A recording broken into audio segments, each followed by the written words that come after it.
বেলুড়মঠের এক চিলতে ফ্ল্যাট। এই ফ্ল্যাটেই ছিল বুদ্ধদেব ভট্টাচার্যের নিজের জগৎ। মুখ্যমন্ত্রী হওয়ার পরও দোকামরার ছোট ফ্ল্যাটই ছিল তার মাথা গোঁজার ঠাঁই। অসুস্থতার জন্য বারবার ভর্তি হতে হয়েছে হাসপাতালে, কিন্তু বাড়ি ছেড়ে বেশি দিন থাকতে চাইতেন না বুদ্ধদেব ভট্টাচার্য। 59A পাম Avenue H block 1 number flat, 2 কামরার ছোট্ট ফ্ল্যাট। আর এই যে বিছানা, এই বিছানাতেই শেষ নিঃশ্বাস ত্যাগ করেন প্রাক্তন মুখ্যমন্ত্রী বুদ্ধদেব ভট্টাচার্য। এখনো বাইপ্যাপ মেশিন, নেবুলাইজার সমস্ত কিছু বর্তমান। বুধবার রাত 2টোর সময় যখন তার তীব্র শ্বাসকষ্ট হয়, চিকিৎসকদের পরামর্শক্রমে তার যারা অ্যাটেন্ডেন্ট ছিল তারা বুদ্ধদেব ভট্টাচার্যকে সেই বাইপ্যাপ দেয়। বাইপ্যাপ দেওয়ার পর ঘন্টা চারেক বুদ্ধবাবু কিছুটা স্বাভাবিক হন, তারপর আবার তীব্র শ্বাসকষ্ট। সেই শ্বাসকষ্ট হওয়ার পর নেবুলাইজার দিতে হয়, কিন্তু তারপরেও শেষ রক্ষা হয়নি। সকাল 8:20 এই বিছানাতেই বুদ্ধদেব ভট্টাচার্যের শেষ নিঃশ্বাস ত্যাগ করেন। দীর্ঘকাল ধরে তো আপনি বুদ্ধবাবু? হ্যাঁ, দীর্ঘকাল ধরেই আছি ওনার কাজকর্মের সাথে। শেষের দিকটায়, শেষের 5-7-10টা বছর আমি বিশেষভাবে ওনার সঙ্গে যুক্ত ছিলাম অন্য কাজকর্মের সহযোগিতা করার জন্য। শেষের দিকটি অসুস্থ ছিলেন দীর্ঘদিনই, তার নিয়মিত খোঁজ রাখা, ডাক্তারদের সঙ্গে। এই বাড়িতে বসবাস? এই বাড়িতে বসবাস আমি 79 সম্ভবত, আমার যা মনে পড়ছে, বা তার আগে থেকে হয়তো এই ঘরেই আছেন। এই ঘরটাই ওনার সমস্ত কর্মযজ্ঞের যেটুকু সময় রাইটার্স বা সরকারি দপ্তর বাদে এই ঘরটার মধ্যে উনি পড়াশোনা, লেখাপড়া, গান শোনা সব এই ঘরটা কেন্দ্র করেই। দেখছেন বইপত্র প্রচুর আছে, পড়াশোনা করতে ভালোবাসতেন। এবং শেষের দিকটা ওনার একটু দৃষ্টিশক্তির সমস্যা হয়েছিল। আমরা বিভিন্ন বই পড়ে শোনাতাম, বলতেন ওই বইটাই কি লেখা আছে বলো, ওই বইটার এই পাতায় কি লেখা আছে বলো, বা কাগজ পড়ে শোনাতাম, খবর কাগজ। আপ টু ডেট থাকতে চাইতেন সমস্ত রাজনৈতিক বিষয়গুলো, দেশ, দুনিয়া, রাজ্য, সেগুলো আমরা সহযোগিতা করেছি ওনার সাথে।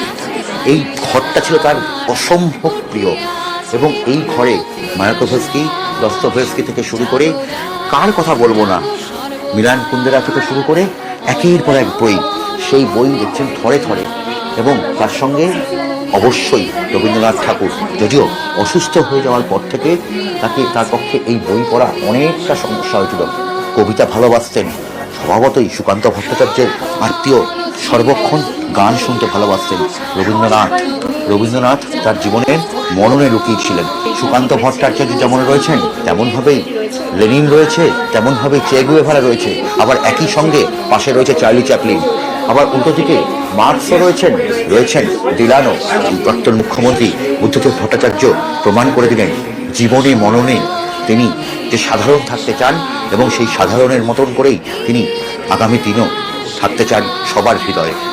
ক্যামেরা সুমন বসুর সঙ্গে অভিজিৎ চন্দ, নিউজ 18 বাংলা, কলকাতা। উত্তর কলকাতার রামধন মিত্র লেন, এখানেই ছাত্রাবস্থার অধিকাংশ সময় কেটেছে বুদ্ধদেব ভট্টাচার্য। বাচ্চু থেকে বুদ্ধ হয়ে ওঠা 11D রামধন মিত্র লেনের 3তলা সাক্ষী অনেক গল্পে। হলুদ দেওয়ালের বাড়িতে আজ স্মৃতিচারণ প্রতিবেশীদের। নাটক থেকে ক্রিকেট, পুরনো দিনের কথা স্মরণ ছেলেবেলার বন্ধু।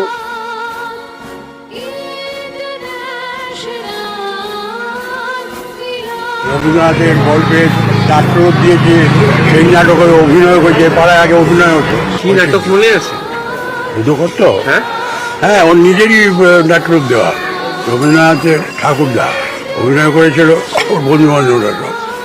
আর ও করেছিল মাস্টার মশাই, মুখ্য চরিত্র অভিনয় করেছে।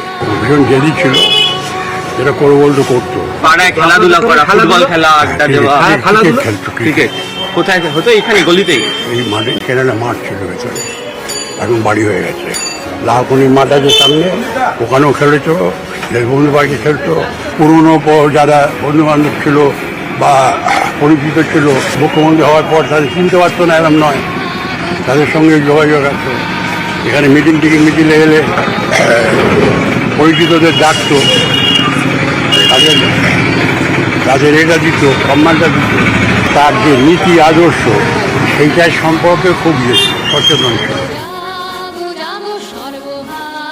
সালটা ছিল 1944, 1 মার্চ। উত্তর কলকাতায় জন্ম প্রাক্তন মুখ্যমন্ত্রী বুদ্ধদেব ভট্টাচার্যের।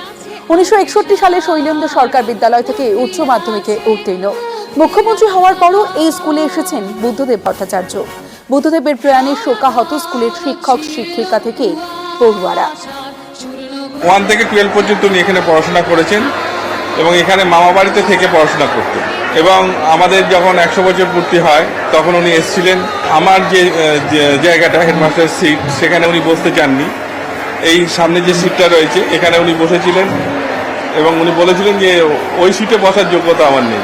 এবং আমাদের স্কুলের নানান কাজে, লাইব্রেরির উদ্বোধন ইত্যাদি সবেতেই উনি আমাদের সাথে অংশগ্রহণ করতেন এবং সবাইকে একটু বলতেন যে আমি শৈলেন্দ্র সরকার স্টুডেন্ট ছিলাম। এবং আমাদের যথেষ্ট কোনো কাজে গেলে রাইটার্স বিল্ডিংয়ে রেসপেক্টও করতেন।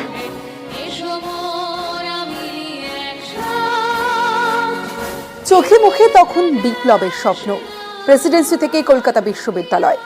তরুণ বুদ্ধদেবের তখন রাজ্যের বাম আন্দোলনের তরুণ তুর্কি।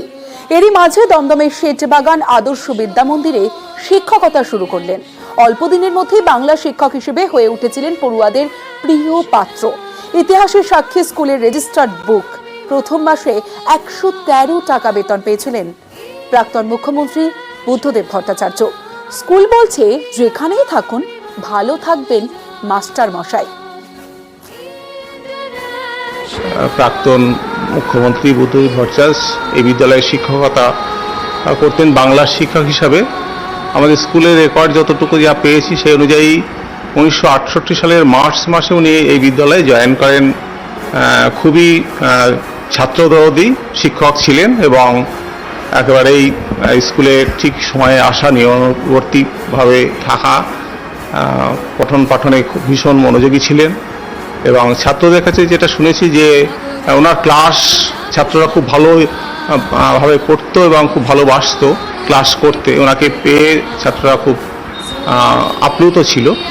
68 মার্চে জয়েন করার পরে 71 সালের প্রথম কয়েক মাস উনি বিদ্যালয়ে এসেছিলেন, তারপরে আর বিদ্যালয়ে আসেননি।